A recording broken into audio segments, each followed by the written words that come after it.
Hello everyone, I'm Smriti Sinha here and welcome back to our channel Science Zone. Today you follow, tomorrow we lead. And if you are new to this channel, please hit the subscribe button given below. And if you have missed our previous videos, you can click on the I button given above. And if you want to join our Telegram group, you can click on the link given in the description. And the topic that we are going to study today is nuclear chemistry and radioactivity. This is topic number 13 from Maharashtra State Board syllabus standard 11. इस topic के already हम कुछ videos cover कर चुके हैं। यदि आपने वो वीडियोस मिस कर दिए हैं तो ऊपर दिए आई बटन पे क्लिक करके आप वो हमारे पहले वाली वीडियोस देख सकते हो और फिर उसके आगे वाला ये वीडियो कंटिन्यू कर सकते हो। तो आज जो इस वीडियो में हम पढ़ेंगे वो है मोड्स ऑफ डीके। तो कितने मोड्स ऑफ डीके हैं?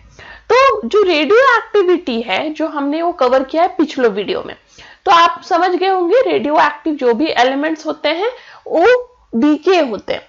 तो कितने वेज में वो डीके होते हैं? तो पहला मोड ऑफ डीके है अल्फा डीके, दूसरा है बीटा डीके और तीसरा है गामा इमिशन।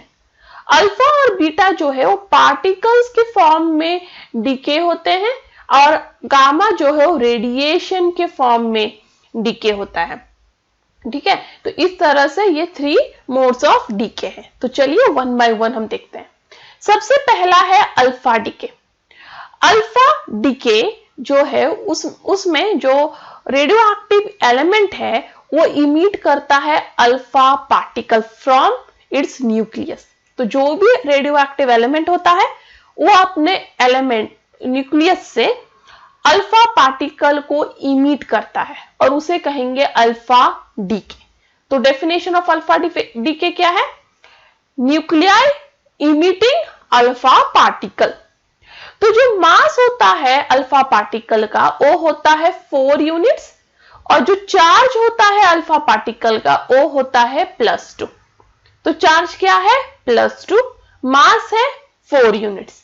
तो अल्फा पार्टिकल सपोज है तो उसका मास कितना हुआ? 4 और चार्ज कितना हुआ? 2। दैट मीन्स ये जो है वो आइडेंटिकल है हीलियम एटम को, जिसका एटॉमिक मास 4 है और एटॉमिक नंबर 2। तो इसलिए अल्फा पार्टिकल को हीलियम से भी डिनोट किया जाता है क्योंकि अल्फा पार्टिकल है identical to helium nucleus. Alpha decay के प्रोसेस में जो पैरेंट न्यूक्लियस होता है, मतलब सपोज ये XAZ अपना जो है ये पैरेंट न्यूक्लियस है, वो इमिट कर रहा है alpha particle. Alpha particle emit करने के बाद वो एक न्यू न्यूक्लियस फॉर्म करेगा जिसे हम कहेंगे डॉटर न्यूक्लियस Y। ठीक है, तो जो X न्यूक्लियस है वो अल्फा पार्टिकल जब इमिट करेगा तो फॉर्म करेगा daughter nucleus Y plus alpha particle. ठीक है, तो जो पैरेंट न्यूक्लियस है वो एक्चुअली 2 प्रोटॉन्स लॉस करेगा क्योंकि अल्फा पार्टिकल में कितने प्रोटॉन्स होते हैं? 2। तो वो 2 प्रोटॉन जो है वो डॉटर से अलग है, इसलिए 2 प्रोटॉन लॉस कर रहा है और साथ ही साथ 2 न्यूट्रॉन भी लॉस कर रहा है। इसलिए टोटल मास नंबर में कितना लॉस हो रहा है? 4 का। इसलिए टोटल मास नंबर में लॉस हो रहा है +4 यूनिट का। तो जो डॉटर न्यूक्लियस फॉर्म होने वाला है पैरेंट न्यूक्लियस से, तो जहां पे भी अल्फा डीके होने वाला है वहां पे जो भी प्रोडक्ट में न्यूक्लियस बनेगा जिसे हम डॉटर न्यूक्लियस कहेंगे, उसका जो मास नंबर है वो 4 यूनिट से कम होगा और उसका एटॉमिक नंबर जो है 2 यूनिट से कम होगा। तो फॉर एग्जाम्पल यहां पे सपोज आपका XAZ है जहां A है उसका मास नंबर और Z ऑब्वियसली है उसका एटॉमिक नंबर। तो ये तो हुआ पैरेंट न्यूक्लियस का। तो जो भी डॉटर न्यूक्लियस बनने वाला है उसका मास नंबर 4 यूनिट से कम होगा और उसका एटॉमिक नंबर 2 यूनिट से कम होगा प्लस एक alpha particle that is helium nuclei emit होगा। इसका जीता जाता एग्जांपल है जब रेडियम 226 डिके होता है रेडॉन, यहाँ टेक्स्ट बुक में करेक्शन करें, ये रेडियम नहीं है, रेडॉन है, रेडॉन 222 बनने के लिए। तो देखिए यहाँ पे रेडियम 226 और उसका एटॉमिक नंबर 88 है, वो एक अल्फा पार्टिकल इमिट कर रहा है और बन रहा है डॉटर न्यूक्लियस रेडॉन, जिसमें उसका मास नंबर 4 यूनिट से कम है और उसका एटॉमिक नंबर अब 2 यूनिट से कम है। सिमिलरली यूरेनियम 238 डिके होता है थोरियम 234 देने के लिए। तो ये यूरेनियम 238 है जिसका एटॉमिक नंबर 92 है और वो दे रहा है एक alpha particle plus thorium, thorium में जो उसका मास नंबर है 4 यूनिट से कम है और उसका जो एटॉमिक नंबर है 2 यूनिट से कम है। तो आपको याद रखना होगा जो भी रेडियो एक्टिव एलिमेंट होता है और वो अल्फा पार्टिकल यदि इमिट कर रहा है, एक अल्फा पार्टिकल इमिट करने पे वो अपने पीरियोडिक टेबल के 2 एलिमेंट लेफ्ट में मूव होगा। ठीक है, इसका मतलब वो ऐसा एलिमेंट बनाएगा जो पीरियोडिक टेबल में उससे 2 एलिमेंट दूर है। नेक्स्ट है बीटा डीके। बीटा डीके वो डीके है जिसमें आपका न्यूक्लियाई इमिट करता है negatively charge stream of beta particles. तो आपका रेडियो एक्टिव न्यूक्लियस क्या इमिट करेगा कंटिन्यूसली? नेगेटिवली चार्ज स्ट्रीम, और ये स्ट्रीम किससे बना हुआ है? बीटा पार्टिकल से। ठीक है, अब ये बीटा पार्टिकल्स एक्चुअली होते हैं इलेक्ट्रॉन्स और इसलिए ये बीटा पार्टिकल का चार्ज और मास इलेक्ट्रॉन के चार्ज और मास जैसा ही होता है, बट इलेक्ट्रॉन का मास तो निग्लिजिबल है, इसलिए बीटा पार्टिकल का भी मास निग्लिजिबल होता है। इसलिए जब भी बीटा पार्टिकल लॉस होता है न्यूक्लियाई के मास में कोई इफेक्ट नहीं होता। तो जो न्यूक्लियस डीके होता है और वो इमिट करता है हाई स्पीड इलेक्ट्रॉन, उसको कहते हैं बीटा पार्टिकल इमिशन, और वो फॉर्म करता है एक न्यू न्यूक्लियस जिसका मास नंबर एग्जैक्टली सेम होता है पैरेंट न्यूक्लियस से, बस उसका एटॉमिक नंबर अब 1 यूनिट ग्रेटर होता है क्योंकि उसका पॉजिटिवली चार्ज है, पॉजिटिव चार्ज 1 यूनिट ग्रेटर। तो एक जो मास नंबर ए है वो कभी भी बीटा डीके में नहीं चेंज होगा। याद रखें, बीटा डीके होते वक्त मास नंबर ए कभी भी नहीं चेंज होगा, सिर्फ और सिर्फ चेंज होगा तो एटॉमिक नंबर, वो भी एटॉमिक नंबर 1 यूनिट से बढ़ जाएगा, तो एटॉमिक नंबर में +1 हो जाता है। तो सपोज आपका पैरेंट न्यूक्लियाई है जिसका मास नंबर ए है, एटॉमिक नंबर Z, तो बीटा डीके होगा, ये है आपका बीटा पार्टिकल, मतलब 1 इलेक्ट्रॉन का इमिशन। तब आपके डॉटर न्यूक्लियाई में मास नंबर सेम रहेगा बट एटॉमिक नंबर जो है वो 1 यूनिट से बढ़ जाएगा। फॉर एग्जाम्पल नेपच्यून 238 डीके होगा प्लूटोनियम 238 देने में, जहां पे ये जो मास नंबर है पैरेंट और डॉटर में दोनों में सेम है, बस आप देख सकते हैं एटॉमिक नंबर अब 1 यूनिट से बढ़ गया है क्योंकि उसने बीटा पार्टिकल इमिट किया है। सिमिलरली प्लूटोनियम 241 डीके होगा देने के लिए अमेरिकियम 241, जहां प्लूटोनियम 241 का मास नंबर और AM 241 का मास नंबर सेम है बट एटॉमिक नंबर 1 यूनिट से इंक्रीज हुआ है, again because of beta particle emission. Next है गामा डीके। तो gamma decay actually gamma radiation का इमिशन होता है, बट याद रखें गामा रेडिएशन कभी भी अकेले इमिट नहीं होता, कभी भी नहीं, वो हमेशा अकंपनीड रहता है बीटा या अल्फा डीके के साथ। तो गामा डीके हमेशा अल्फा और बीटा डीके के साथ ही होता है। और यहाँ पे जो रेडियो एक्टिव ट्रांसफॉर्मेशन होता है वहां पे डॉटर न्यूक्लियस जो बनता है वो एनर्जी में एक्साइटेड स्टेट में होता है और फिर ग्राउंड स्टेट पे आते वक्त वो इमिट करता है गामा रेडिएशन। तो सपोज आपका X है, वो एक डॉटर न्यूक्लियाई फॉर्म करेगा अल्फा या बीटा डीके के वक्त, और ये जो डॉटर न्यूक्लियाई है हाई एनर्जी में होगा और लो एनर्जी में आते वक्त वो कुछ रेडिएशन इमिट करेगा जिसे हम कहेंगे गामा रेज या गामा रेडिएशन। तो इसका एग्जांपल है यूरेनियम 238-92, जो कन्वर्ट हो रहा है thorium 23490 with the emission of helium that is alpha particle. तो यूरेनियम थोरियम में कन्वर्ट होते वक्त अल्फा पार्टिकल इमिट करता है। तो आप कहिएगा गामा रेडिएशन आया कहां से? क्योंकि यूरेनियम जब अल्फा पार्टिकल इमिट करता है वो दो डिफरेंट टाइप ऑफ थोरियम बनाता है, ठीक है। एक का एनर्जी जो है 4.14 है, एक का एनर्जी है 4.195।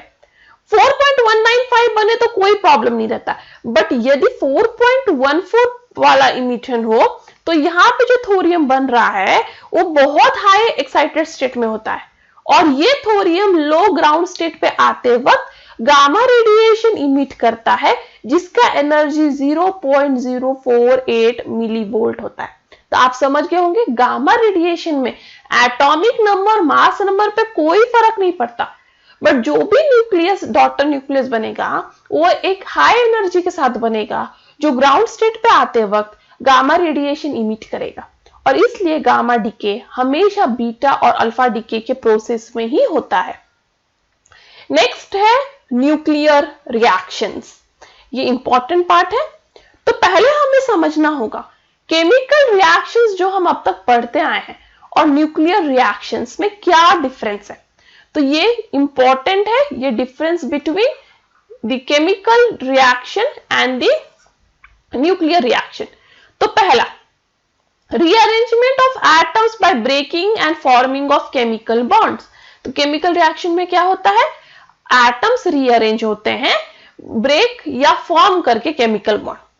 बट न्यूक्लियर रिएक्शन में होता है एलिमेंट या फिर आइसोटोप एक एलिमेंट के कन्वर्ट होते हैं एलिमेंट या आइसोटोप अनदर एलिमेंट के during nuclear reaction. Chemical reaction में different isotope of an element have same behaviour. तो हाइड्रोजन के जो जितने भी आइसोटोप्स होंगे वो सब एक जैसा बिहेवियर दिखाएंगे केमिकल रिएक्शन में, बट न्यूक्लियर रिएक्शन में डिफरेंट आइसोटोप्स को डिफरेंट बिहेवियर होगा। तो हाइड्रोजन डिफरेंटली बिहेव करेगा, ड्यूटेरियम डिफरेंटली बिहेव करेगा।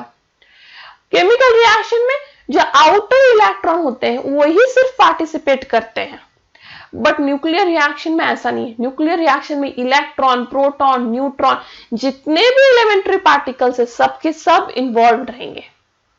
केमिकल रिएक्शन में जो होता है वहां पे स्मॉल एनर्जी का जो अकम्पनीड होता है, मतलब वहां पे चेंजेस होगा तो स्मॉल अमाउंट ऑफ एनर्जी का, बट न्यूक्लियर रिएक्शन में लार्ज अमाउंट ऑफ एनर्जी का चेंजेस होता है। जो रेट ऑफ केमिकल रिएक्शन है वो एक्चुअली टेम्परेचर, प्रेशर, कॉन्सेंट्रेशन और कैटलिस्ट से अफेक्टेड होता है। यदि आप टेम्परेचर चेंज करोगे तो केमिकल रिएक्शन का रेट अलग हो जाएगा, प्रोडक्ट अलग टाइप का मिलेगा। प्रेशर से भी, कॉन्सेंट्रेशन से भी, कैटलिस्ट सबसे केमिकल रिएक्शन को फर्क पड़ेगा। बट न्यूक्लियर रिएक्शन को इनमें से किसी से भी कोई फर्क नहीं पड़ता। नेक्स्ट है ट्रांसम्यूटेशन। जो न्यूक्लियर ट्रांसम्यूटेशन होता है वो एक्चुअली है transformation of stable nucleus into another nucleus which is stable और अनस्टेबल। तो न्यूक्लियर ट्रांसफॉर्मेशन में हम क्या करने वाले हैं, एक स्टेबल न्यूक्लियस को कन्वर्ट करेंगे एक डॉटर न्यूक्लियस में। ये डॉटर न्यूक्लियस जो है वो स्टेबल भी हो सकता है या फिर अनस्टेबल हो सकता है। बट आर्टिफिशियल रेडियो एक्टिविटी में एक्चुअली हम डॉटर न्यूक्लियस ऐसा फॉर्म करते हैं जो अनस्टेबल हो, इसलिए फिर वो न्यूक्लियर एक्टिविटी दिखाएगा और रेडिएशंस इमिट करेगा। नेक्स्ट है इंड्यूस्ड और आर्टिफिशियल रेडियो एक्टिविटी, मतलब ये है आर्टिफिशियल ट्रांसम्यूटेशन।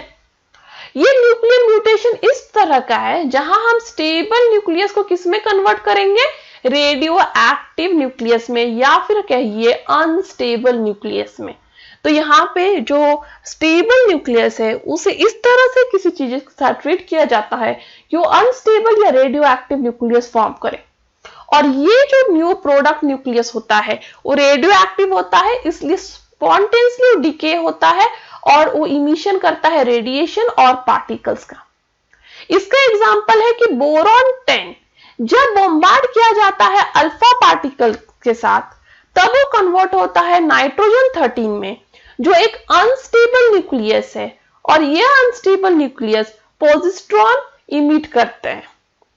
तो देखिए ये है आपका बोरॉन 10, जो अल्फा पार्टिकल इस पे बॉम्बार्ड किया जा रहा है वो कन्वर्ट हो रहा है नाइट्रोजन 13 प्लस 7 और प्लस 1 न्यूट्रॉन। अब ये जो नाइट्रोजन 13 7 है, अब उसको स्टेबल होने के लिए वो क्या करेगा, पॉजिट्रॉन जो है वो इमिट करेगा और रेडियो एक्टिव कार्बन 13 फॉर्म करेगा।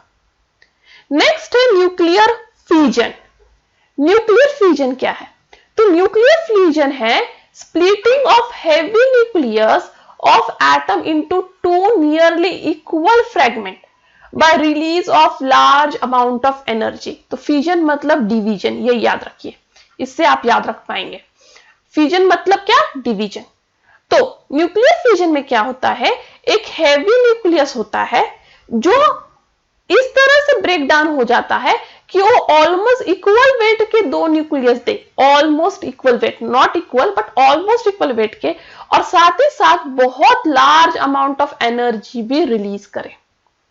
जैसे कि यूरेनियम, जहां यहां लिखा है मैंने, यूरेनियम को यदि आप न्यूट्रॉन के साथ बॉम्बार्ड करोगे तो न्यूट्रॉन को एब्जॉर्ब करेगा और खुद को नियरली दो इक्वल न्यूक्लियाई में ब्रेक कर लेगा with large amount of energy. तो यूरेनियम 235 न्यूट्रॉन को कैप्चर करता है और टू लाइटर फ्रैगमेंट्स में ब्रेक डाउन होता है अलोंग विथ एनर्जी। ठीक है, अब ये जो यूरेनियम है वो ब्रेक डाउन होते वक्त जो है वो 3 न्यूट्रॉन पार्टिकल इमिट भी करता है। आप याद रखें, जो भी दो डॉटर न्यूक्लियस बन रहे हैं ड्यूरिंग न्यूक्लियर फ्यूजन, उनके जो मास हैं उनका sum less than the parent होता है। ऐसा क्यों? क्योंकि थोड़ा सा मास कन्वर्ट हो जाता है एनर्जी रिलीज करने के लिए। इसलिए न्यूक्लियर फ्यूजन के दौरान जो भी प्रोडक्ट फॉर्म होगा उसका मास पेरेंट न्यूक्लियस से कम होगा और बहुत large amount of energy release होगी, क्योंकि ये मास लॉस जो है वो एनर्जी में कन्वर्ट हो जाता है। जब 1 यूरेनियम 235 न्यूक्लियस अंडरगो करेगा न्यूक्लियर फ्यूजन तो 3 न्यूट्रॉन्स बनाएगा। ये 3 न्यूट्रॉन्स फर्दर 3 यूरेनियम के साथ टकराएंगे और हर एक यूरेनियम वापस 3 न्यूट्रॉन देगा। ठीक है, तो समझ रहे हो? तो अब यहाँ पे 3 न्यूट्रॉन बना, पहले ये 3 न्यूट्रॉन जाके 3 यूरेनियम के साथ टकराएंगे, हर एक यूरेनियम के साथ वापस 3 न्यूट्रॉन मिलने वाला है, मतलब टोटल अब कितने न्यूट्रॉन बनेंगे? 9 न्यूट्रॉन।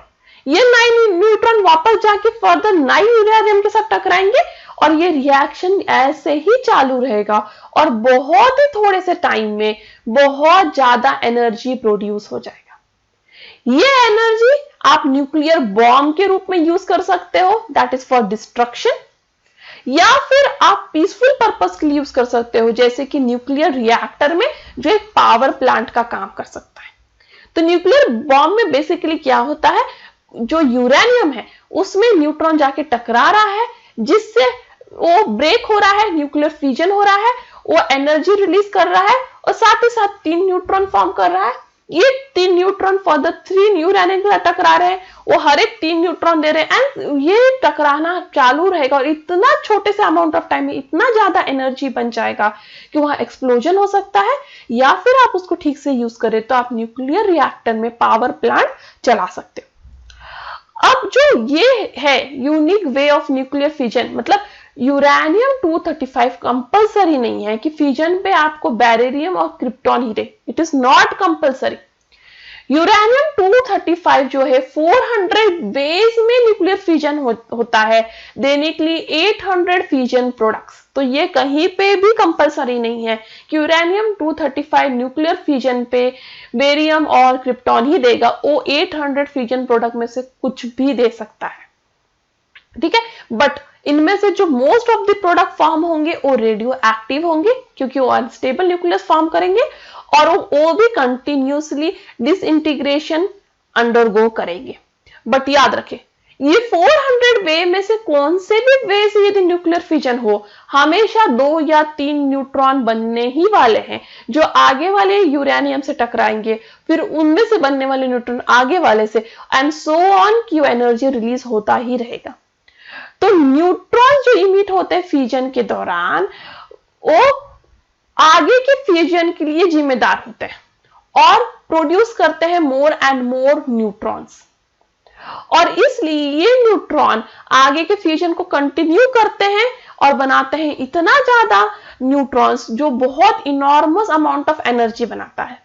ये प्रोसेस कंटिन्यूस होता है लीडिंग टू चेन रिएक्शन, और वो कंटिन्यू रहता है even bye removal of bombarding neutron. जो न्यूट्रॉन से आपने एक न्यूट्रॉन से बॉम्बार्ड किया था, ये दो न्यूट्रॉन को आप वापस ले लें तभी भी ये चेन नहीं स्टॉप कर सकती, वो रिएक्शन चालू रहेगा और वो एनर्जी रिलीज करेगा पर फ्यूजन। मतलब एक टकराने से कितना एनर्जी होगा, nearly 200 milli electron volt energy.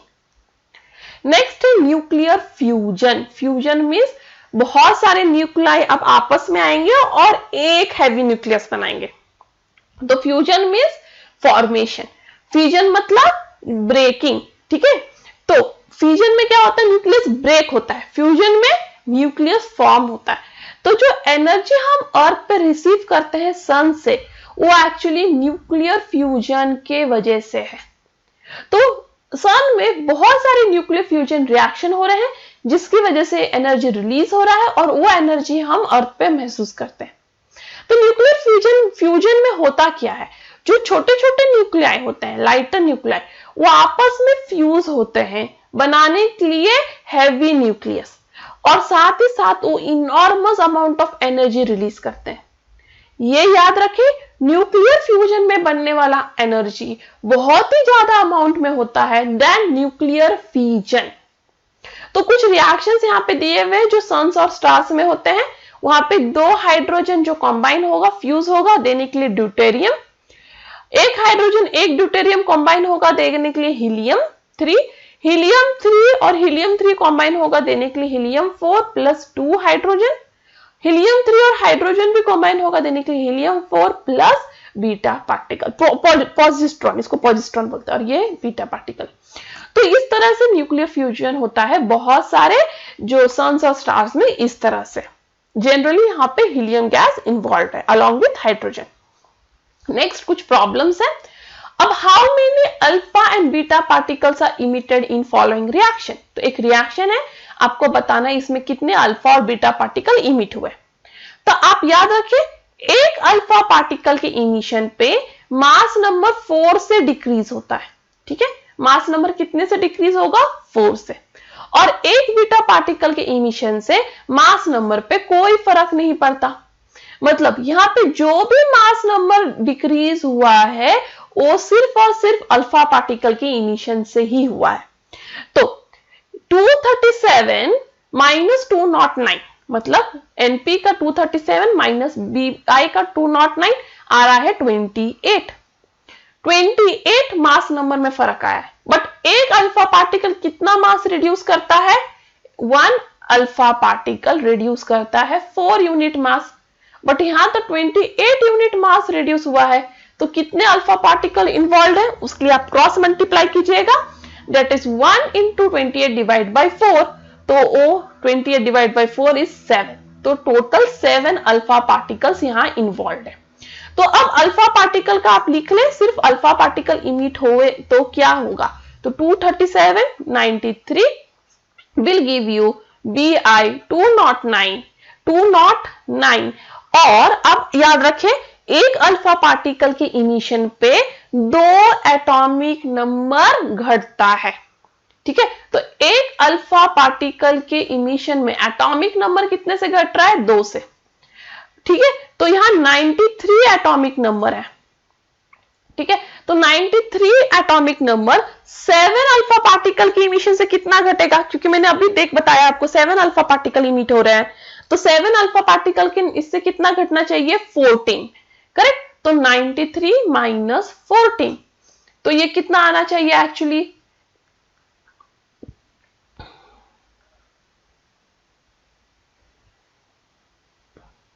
79, correct. तो आपका अभी एटॉमिक नंबर है वो कितना होना चाहिए, 79, बट उन्होंने 79 दिया है क्या, नहीं, उन्होंने दिया है 83। तो अब आपका आंसर क्या है, BI 209 83। तो 7 अल्फा पार्टिकल्स इमिट हो रही है, तो हमने प्रूफ कर दिया। तो तो 7 अल्फा पार्टिकल की इमिशन से एटॉमिक नंबर कितना होना चाहिए था 79, बट वो है 83। अब ध्यान दे बीटा पार्टिकल की वजह से ऐसा हो रहा है। तो एक बीटा पार्टिकल का जब इमिशन होता है, एक बीटा पार्टिकल जब इमिट होता है तो एटॉमिक नंबर 1 से बढ़ जाता है। तो यहां एटॉमिक नंबर कितने से बढ़ रहा है 83 और 79 में? एटॉमिक नंबर 4 यूनिट से बढ़ रहा है। मतलब कितने बीटा पार्टिकल इमिट हुए हैं? 4 बीटा पार्टिकल। तो इस तरह से आप प्रूफ कर सकते हो कि 4 बीटा पार्टिकल इमिट हुए हैं एंड 7 अल्फा पार्टिकल्स। मैं वापस रिपीट करती हूं क्योंकि क्वेश्चन बहुत इंपॉर्टेंट है। यदि आपको एग्जाम में कोई न्यूक्लियस दिया हो, ये पैरेंट जैसे निप्च्यून दिया है NP 237 एंड 93, और आपको प्रोडक्ट में दिया है विस्मित दैट इज 20983। तो अब देखना है आपको कितने अल्फा पार्टिकल और बीटा पार्टिकल इमिट हुए। तो अल्फा पार्टिकल के लिए आप सिर्फ और सिर्फ मास नंबर पे ध्यान दें, क्योंकि मास नंबर सिर्फ और सिर्फ अल्फा पार्टिकल के इमिशन से चेंज होता है। तो दोनों का डिफरेंस निकालें, जो डिफरेंस निकलेगा उसको 4 से डिवाइड करें, क्योंकि एक अल्फा पार्टिकल के इमिशन पे 4 यूनिट कम होता है। तो x के लिए कितना होगा? x divide by 4। तो यहां पता चल गया आपको 7 अल्फा पार्टिकल्स इमिट हुए। तो अब आप करें कि 7 अल्फा पार्टिकल इमिट होने पे एटॉमिक नंबर कितने से चेंज होगा। तो एक अल्फा पार्टिकल इमिशन में एटॉमिक नंबर 2 यूनिट से चेंज होता है, तो 7 में कितने से होगा? 14 यूनिट से। तो ये 79 हो गया। बट मेरे जो फाइनल प्रोडक्ट है उसमें 83 दिया है, मतलब बीटा पार्टिकल इमिट हो रहा है। एक बीटा पार्टिकल की इमिशन पे एटॉमिक नंबर 1 यूनिट से बढ़ता है। यहां एटॉमिक नंबर कितने यूनिट से बढ़ा है? 4 यूनिट से, इसलिए 4 बीटा पार्टिकल इमिट हुए। Next question, estimate the energy released in fusion reaction. तो एक फ्यूजन रिएक्शन है, इसमें कितना एनर्जी रिलीज हुआ है। तो एटॉमिक मास सबका दिया हुआ है, जितने भी चारों न्यूक्लियाई दिए हैं सबके एटॉमिक मास है। सोल्यूशन ये है कि mass defect delta M is equal to mass of reactant minus mass of product. तो मास ऑफ रिएक्टेंट जो है H2 और He3 इनके मास ऐड करें, और उससे मास of product that is He4 and H1 को सब्ट्रैक्ट करें, उससे आपको ये डेल्टा M मिलेगा। तो ये हुआ आपका डेल्टा M मास डिफेक्ट। अब E equals to delta M into 931.4। तो अब आपको पता है डेल्टा M, ये इससे मल्टीप्लाई करें तो आपको E मिल जाएगा 18.35 MeV। Next, half life of polonium 209 is 102 year. How many alpha particles are emitted in 1 second from 2 mg sample of polonium? तो याद रखिए एक्टिविटी जो है वो इक्वल होता है नंबर ऑफ अल्फा पार्टिकल और बीटा पार्टिकल इमिटेड। तो जो भी एक्टिविटी है वो किसको इक्वल होगा? अल्फा या बीटा पार्टिकल जो भी इमिट होगा। यहाँ अल्फा पार्टिकल इमिट हो रहा है या बीटा हो रहा है उससे कोई मतलब नहीं है, सिर्फ एक्टिविटी से मतलब है। तो एक्टिविटी का तो आपको फॉर्मूला पता है, del minus dn upon dt equals to lambda n। ठीक है, minus dn upon dt equals to lambda n। ये हुआ एक्टिविटी। तो लैम्डा क्या है? लैम्डा आपको हाफ लाइफ से डिराइव करना है, हाफ लाइफ ऑलरेडी दिया हुआ है। तो lambda equals to 0.693 divide by T half. तो अब टी हाफ जो है वो ईयर में है, बट क्वेश्चन पूछा है सेकंड में, तो आपको 102 ईयर्स को कन्वर्ट करना होगा सेकंड्स में। तो 102 को पहले मैं 365 से कन्वर्ट करके डेज में कन्वर्ट करूंगी, डेज को 24 में मल्टीप्लाई करके मैं उसको आवर्स में करूंगी, और आवर्स को 3600 से मल्टीप्लाई करके सेकंड्स में करूंगी। तो अब आप समझ गए इतना सारा मल्टीप्लिकेशन क्यों किया। उन्होंने ईयर इसको 102 ईयर को पहले डेज में कन्वर्ट किया है, डेज को आवर्स में और आवर्स को सेकंड्स में। तो ये लैम्डा मिल गया आपको पर सेकंड। ठीक है, अब जो n है नंबर ऑफ पार्टिकल, उसे भी आपको एटम्स ऑफ न्यूक्लियाई में कन्वर्ट करना है। तो 2 mg दिया हुआ है, जिससे आप पहले जो है वो kg में कन्वर्ट करें, फिर उसको आप मल्टीप्लाई करें अवोगाड्रो नंबर से, number of particles find out करने के लिए, divide by its mass number. तो जिससे आपको n मिलेगा एटम्स ऑफ न्यूक्लियाई, कितने एटम्स ऑफ न्यूक्लियाई उधर प्रेजेंट है। तो आपको फॉर्मूला अब तो पता है, minus dn upon dt equals to lambda n। आपको फाइंड आउट करना है माइनस dn अपॉन dt, क्योंकि एक्टिविटी फाइंड आउट करना है। तो लैम्डा इंटू एन, जो दोनों आपने कैलकुलेट कर लिया, जिससे आपको मिल जाएगा minus dn upon dt, that is number of alpha और beta particles 1241 particles per second. And that's all for today. Thank you. If you have any doubt, any comment, any suggestion, you are free to do that on askyourdoubt04@gmail.com. If you like my video, give me a thumbs up. Share this video to more and more of your friends. And before departing, if you look at what you have in life, you always have more. And if you look at what you don't have in life, you will always have enough. And that's all for today. You will never have enough. And that's all for today. Thank you. Stay tuned.